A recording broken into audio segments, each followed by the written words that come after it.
अस्सलाम वालेकुम व्यूवर्स, उम्मीद करते हैं आप सब खैरियत से होंगे। First of all welcome to our channel. Viewers, आज की हमारी वीडियो बहुत ही इंटरेस्टिंग होने वाली है। उम्मीद करते हैं कि ये वीडियो आप इंजॉय करेंगे। दोस्तों, आज की हमारी इस वीडियो में हम आपको बताएंगे पाकिस्तान के 9 बड़े अंडरवर्ल्ड डॉन के बारे में। सो दोस्तों, चलते हैं हम अपनी वीडियो की तरफ। व्यूवर्स, पाकिस्तानी माफिया में 9वें नंबर पर आता है फरूख खोखर। फरूख खोखर पाकिस्तानी अंडरवर्ल्ड डॉन ताजी खोखर का बेटा है। इनका डेरा ताजी खोखर के नाम से जाना जाता है, जो इस्लामाबाद रनवे के बिल्कुल पास है। यहाँ से जाने वाली फ्लाइट्स को भी खतरा होता है। दोस्तों, फरूख खोखर की वजह शोहरत इसका शहाना तर्ज जिंदगी है, जो उसके बाप के पैसों के बलबूते पर चल रहा है। फरूख खोखर जहाँ भी जाता है कम से कम 10 लैंड क्रूजर्स उसके साथ होती हैं। खुद तो चाहे इसने जिंदगी में एक चिड़िया भी ना मारी हो, लेकिन इसके बाप के पाले हुए गुंडों की वजह से ये काफी खौफनाक है। दोस्तों, फरूख खोखर ने अपना एक ग्रुप भी बना रखा है, खोखर 333, जिसको ये खोखर फोर्स का नाम देता है।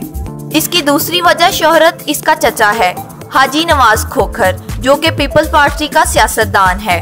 यही वजह है कि फरूख खोखर अपने लंबे लंबे बाल लिए यहाँ वहाँ घूमता रहता है, और अगर कभी अरेस्ट हो भी जाए तो बहुत जल्द जेल से बाहर आ जाता है। दोस्तों, आपकी इस बारे में क्या राय है? क्या फरूख खोखर कोई फेसबुक डॉन ही है या रियल लाइफ में भी डॉन है? अपनी राय कमेंट्स में जरूर बताएं। पाकिस्तानी डॉन के लिस्ट में 8वें नंबर पर आता है जग्गा गुज्जर। व्यूवर्स, आपने जग्गा टैक्स का नाम तो सुना ही होगा।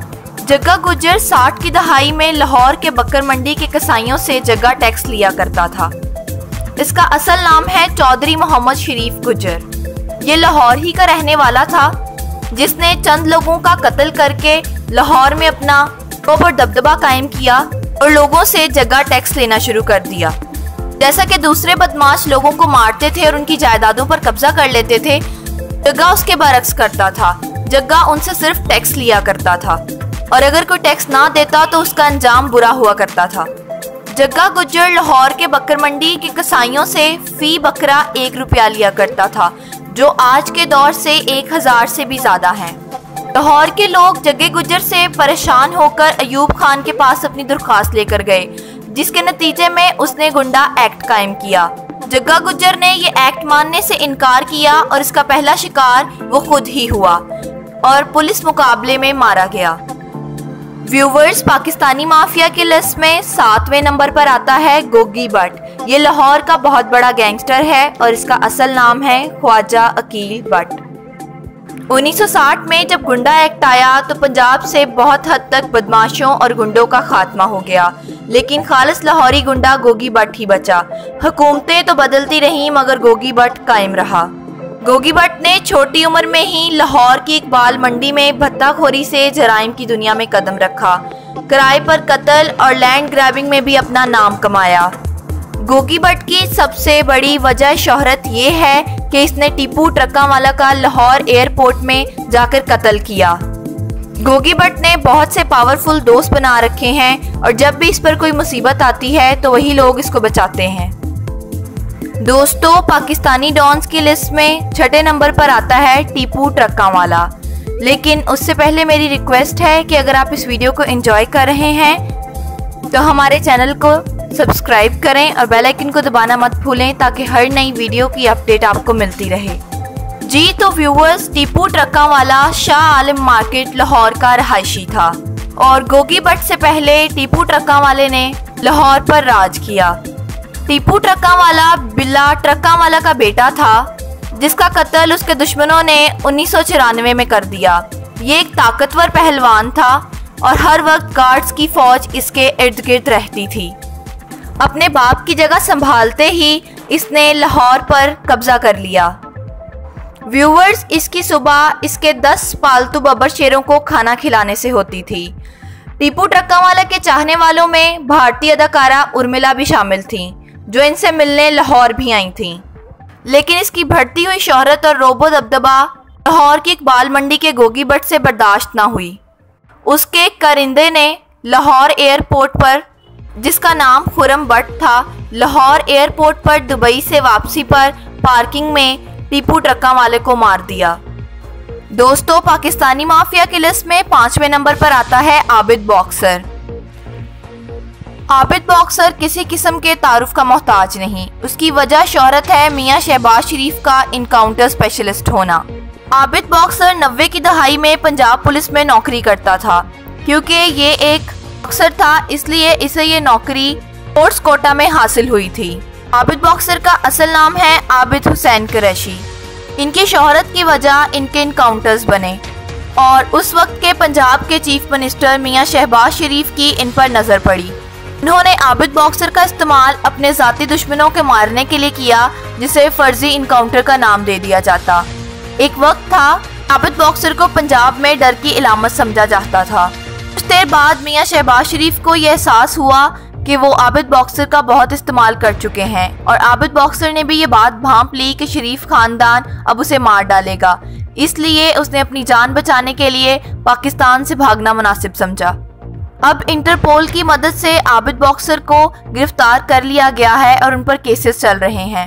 वो शहबाज शरीफ के खिलाफ गवाह बन चुका है। एक वक्त था कि आबिद बॉक्सर का दिल स्टेज की शान नरगिस पर आ गया था। नरगिस ने इनके साथ वादा किया था कि वो आइंदा कभी मुजरा नहीं करेगी, लेकिन पैसे के लालच में उसने फिर करना शुरू कर दिया। जब आबिद बॉक्सर को इस बात का पता चला तो उन्होंने सबके सामने नरगिस की टिंड कर डाली। दोस्तों, पाकिस्तानी डॉन्स की लिस्ट में 4थे नंबर पर आता है उज़ैर बलोच। ये एक बहुत ही ड्रामेटिक कैरेक्टर है। उसका पूरा नाम है उज़ैर जान बलोच। जरदारी के दौर में जो लियारी गैंग वॉर हुई, ये उसका बहुत ही अहम फिगर है। उज़ैर बलोच की और आबिद बॉक्सर की कहानी आपस में बहुत हद तक मिलती जुलती है। ये भी पुलिस में भर्ती होना चाहता था। इसने पुलिस में टेस्ट दिया और निशानाबाजी में टॉप किया। अब उज़ैर बलोच के बाप का नाम था फैज़ मोहम्मद उर्फ फैजू मामा।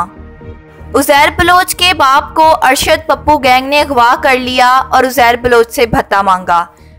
जब उज़ैर बलोच भत्ता ना दे सका तो उसके बाप को बहुत सारी तकलीफें देकर कत्ल कर दिया गया। उज़ैर बलोच ने अदालत से इंसाफ का मुतालबा किया मगर उसे कुछ हासिल ना हुआ। वो बदले की आग में भड़कने लगा। उसने अपनी गैंग बनाई और 6 साल लड़ाई के बाद 2009 में अरशद और पप्पू गैंग के सरबराह अरशद और उसके भाई का कत्ल कर दिया। ऐसा कहा जाता है उसने उनके सर तन से जुदा कर दिए और पूरी लियारी में उससे फुटबॉल खेला। जरदारी फैमिली ने इसे अपने दुश्मनों के खात्मे के लिए इस्तेमाल किया, जैसा कि आबिद बॉक्सर को शरीफ खानदान ने किया। जब उसने ये भांप लिया कि अब उसका जिंदा रहना मुश्किल है तो उसने ईरान भागने का फैसला किया। जनवरी 2016 में इंटरपोल की मदद से उसे गिरफ्तार कर लिया गया। अब वो पीपल पार्टी के खिलाफ वादा माफ गवाह बन चुका है। दोस्तों, आपको क्या लगता है कि जरदारी खानदान के बारे में गवाही देने से क्या उनको कुछ फ़र्क पड़ेगा? अपनी राय का कमेंट में इजहार करें। पाकिस्तानी डॉन्स की लिस्ट में 3रे नंबर पर आते हैं अल्ताफ हुसैन। इन पर बहुत से कत्ल के इल्ज़ामात हैं और ये किसी तारुफ के मोहताज नहीं। ये इतने कत्ल कर चुके हैं कि इतने तो किसी गैर मुस्लिम ने भी नहीं किए, लेकिन इनका मुसलमान होना भी कंफर्म नहीं। एक ऐसे तबका फ़िक्र को लीड करते हैं जो बरे सगीर पाकोहन की तकसीम को आज तक गलत कहते हैं और उसकी मुखालफत करते हैं। पाकिस्तान को बने हुए 70 साल हो चुके हैं और इनकी 2 नस्लें पाकिस्तानी हैं। बिजनेसेस भी पाकिस्तान में हैं। ये फिर भी खुद को महाजिर कहते हैं। अल्ताफ हुसैन पर भत्ताखोरी, अगवाकारी, कत्ल, करप्शन और गद्दारी के मुकदमात हैं। बरतानिया में भी इन पर मनी लॉन्ड्रिंग का मुकदमा चल रहा है। अल्ताफ हुसैन एक ऐसा दरिंदा है जो अपने पार्टी के लोगों को भी नहीं बख्शता। अल्ताफ हुसैन ने MQM के डॉक्टर इमरान फारूकी को लंदन मिलने के बहाने बुलाकर उनको कत्ल करवा दिया, क्योंकि डॉक्टर इमरान फारूकी की पार्टी में बहुत इज्जत थी और ऐसा कहा जाता था कि उन्हें पार्टी की कमान संभाल लेनी चाहिए। कराची में बोरीबंद लाशों का ट्रेंड भी अल्ताफ हुसैन की वजह से शुरू हुआ। कराची वालों को ये बात समझ लेनी चाहिए कि ऐसे लोग कभी भी उनके लीडर नहीं हो सकते। पाकिस्तानी माफिया के लिस्ट में 2रे नंबर पर आता है ताजी खोखर, जिसका असल नाम है इम्तियाज़ खोखर। दोस्तों, आपको क्या लगता है कि मलिक रियाज इतने एकड़ ज़मीन ऐसे ही खाली करवा लेता है और इस पर बहरिया टाउन लॉन्च कर देता है? नहीं, ये सब काम ताजी खोखर की मदद से होते हैं। हर 2 नंबर काम में ताजी खोखर का नाम आता है। ताजी खोखर का डेरा ताजी खोखर के नाम से मशहूर है। जो कि इस्लामाबाद एयरपोर्ट के करीब ही है। उस डेरे पर हर किस्म के नायाब जानवर और महंगी तरीन कारें पाई जाती हैं। उसका भाई हाजी नवाज़ खोखर, जो कि पीपल्स पार्टी का सेनेटर भी रह चुका है, हर बुरे काम में उसकी ढाल बन जाता है। और ताजी खोखर जरदारी का भी बहुत लाडला है। जरदारी ने गोल्ड प्लेटेड AK-47 खुद फरूख खोखर को गिफ्ट की। ये लोग पीपल्स पार्टी और मलिक रियाद की सपोर्ट से बहुत ख़तरनाक बन चुके हैं। इन्होंने जब कहीं ट्रैवल करना हो तो 10 लैंड क्रूज़र्स इनके आगे पीछे जाती हैं।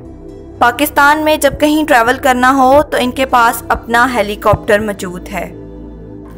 पाकिस्तानी माफिया के लिस्ट में पहले नंबर पर आते हैं सेठ आबिद हुसैन। अगर इनकी बात की जाए तो पाकिस्तान के बाकी डॉन इनके सामने चिंदी चोर लगते हैं। ये इकबाल मंडी या लियारी के डॉन नहीं, बल्कि इनके खेल का मैदान बहीरा अरब है। ये बहीरा अरब में शिपिंग के खुफिया रूट्स जानते थे और सोने की स्मगलिंग करते थे। छोटी उम्र में इन्होंने महकमा डाक में नौकरी हासिल की। ये एक बहुत तेज़ इंसान थे और बहुत जल्द ही भांप लिया कि पाकिस्तान में एक ऐसी ट्रेन है जो स्मगलिंग का सामान इधर उधर पहुंचाती है। इन्होंने राब्ता किया और इन स्मगलर्स ने इनकी काबिलियत को देखते हुए अपने साथ मिला लिया। पाकिस्तान में जब एटॉमिक प्रोजेक्ट पर काम होना था तो अमेरिका ने न्यूक्लियर प्रोसेसिंग यूनिट देने से इनकार कर दिया। सेठ आबिद हुसैन ही वो इंसान थे जो ऑस्ट्रेलिया से ये सिस्टम उठा कर लाए। ऐसा कहा जाता है कि भुट्टो ने एक दफ़ा इनका सोने से भरा जहाज़ रोक लिया, जिसके नतीजे में इन्होंने ऑक्सफोर्ड में पढ़ती बेनज़ीर को अगवा कर लिया। दोस्तों, सेठ आबिद नेक्स्ट लेवल डॉन हैं, इसीलिए इनका नाम पहले नंबर पर आता है। सो व्यूवर्स, उम्मीद करते हैं आपको ये वीडियो इन्फॉर्मेटिव और इंटरेस्टिंग लगी होगी। मज़ीद ऐसी वीडियोस के लिए हमारे चैनल को सब्सक्राइब करें और बेल आइकन को दबाना मत भूलें ताकि हर नई वीडियो की नोटिफिकेशन आपको मिलती रहे। वीडियो को आखिर तक देखने के लिए शुक्रिया।